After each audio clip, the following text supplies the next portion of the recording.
अल्लाह के रास्ते में रियासत के नाम पे जद्दोजहद करने वाला अल्लाह का एक बंदा हूँ। आप बताएं माँ, आपके साथ इन कामों को देखने वाला आपका शोहर या कोई बेटा नहीं है? वो कहता है मेरा शोहर जन्नत की रिहायशी अर्तुगरुल साहब के लश्कर में, और बेटे की बात करूँ तो वो साहिब रियासत उस्मान साहब के रास्ते में शहीद हो गया है। ये सुनकर उस्मान साहब आप दीदा हो जाते हैं। वो कहती है पीछे सिर्फ ये यतीम रह गया है बेटे। वो कहता है, औरत कहती है ज़रा ये तलवार पकड़ ले, ये भी मेरी रियासत के लिए कुर्बान है। उस्मान साहब की आंखों में आंसू होते हैं और कहते हैं माँ माँ।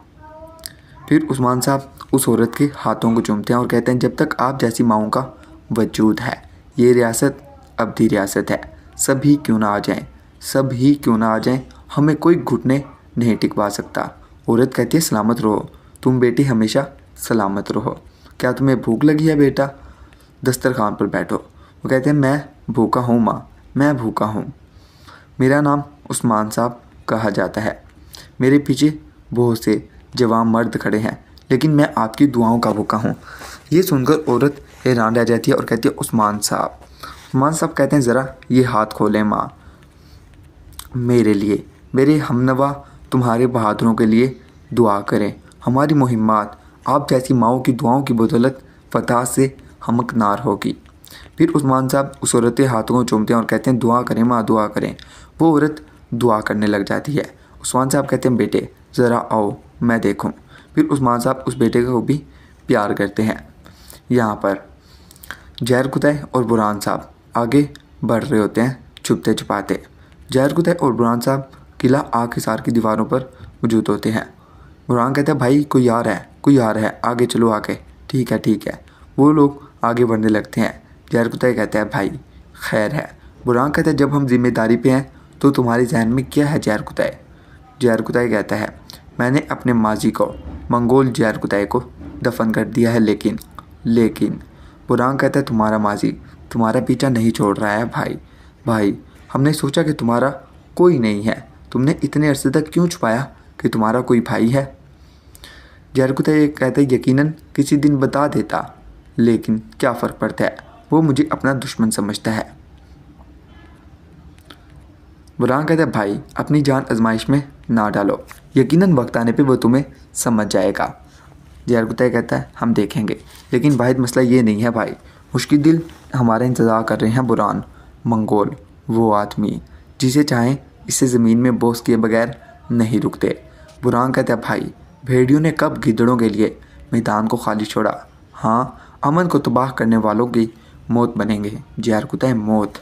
जहर कुतै कहता है ए वल्ला भाई, ए वल्ला, तो फिर अब हम इन दीवारों को तबाह कर देंगे।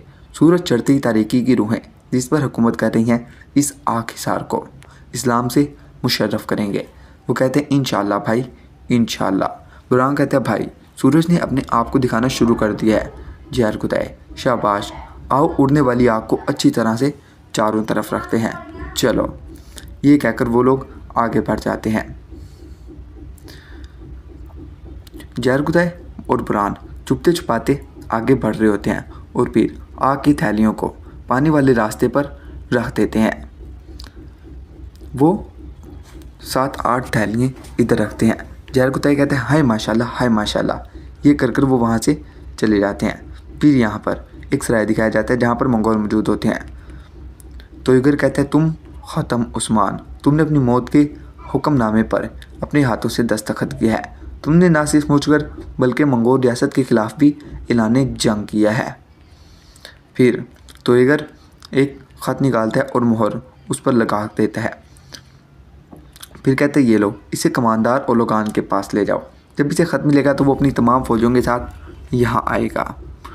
फिर एक मंगोल सिपाही वहाँ से चला जाता है। तो इगर कहते हैं अपनी तलवारें खींचो, खून के लिए, मौत के लिए अपनी तलवारें खींचो। सब लोग खून खून पुकारने लगते हैं। तो इगर कहते हैं आज रात हम खून बहाएंगे और इतना खून बहाया जाएगा कि हम खून के तालाब में तलुए आफ्ताब का मुशाहिदा करेंगे। हम इन तमाम कबाइल को जलाकर राख कर देंगे जो हमें मिलेंगे। उस्मान अपने किए का बदला चुकाएगा, बाहर निकलो। ये कहकर वो लोग वहाँ से चले जाते हैं। यहाँ पर आयगुत आता है और कहता है वो आसपास नहीं है मेरे शहजादे, हमने हर तरफ देखा कोई रास्ता नहीं है। और आलतूतान अपनी जगह नहीं है।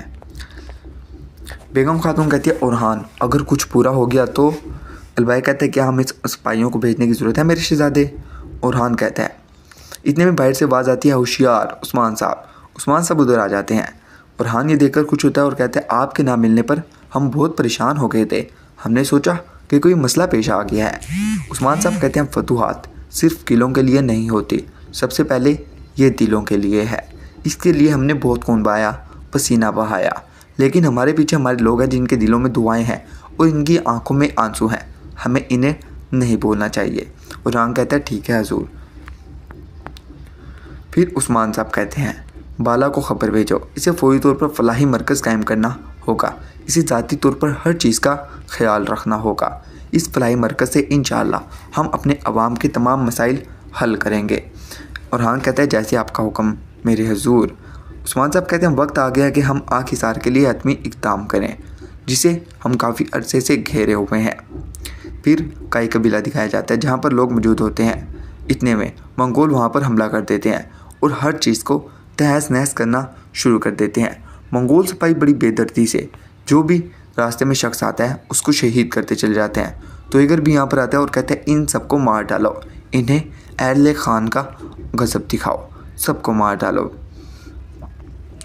मंगोल बड़ी बेदर्दी से लोगों को शहीद कर रहे होते हैं और उन्हें खैमों में डालकर खैमों को आग लगा रहे होते हैं। हर तरफ तबाही का मंजर होता है। तो इगर कहता है जब कुत्ते का वक्त आता है तो वो अपने मालिक को ढूंढता है और तुम भी अपने मालिक उस्मान को बुलाओ, तुम्हारे खून के साथ हिसाब किया जाएगा। हर तरफ आग ही आग होती है। यहाँ पर उस्मान साहब अपनी फ़ौज के साथ मौजूद होते हैं और पूछते हैं क्या आपको कुछ गलत या अजीब महसूस हुआ जब आपने उड़ते हुए शोलों को दीवारों की बुनियादों में रखा। कुरान कहता नहीं मेरे हज़ूर नहीं, इन कुत्तों ने भी नहीं देखा, वो इन दीवारों पर भरोसा करते हैं जिनके पीछे वो छुप जाते हैं मेरे हज़ूर। जियार कुताई कहता है लगता है वो गफलत की गहरी नींद में है। उस्मान साहब कहते हैं जो इन्हें इन गफलत की नींद से जगाएगा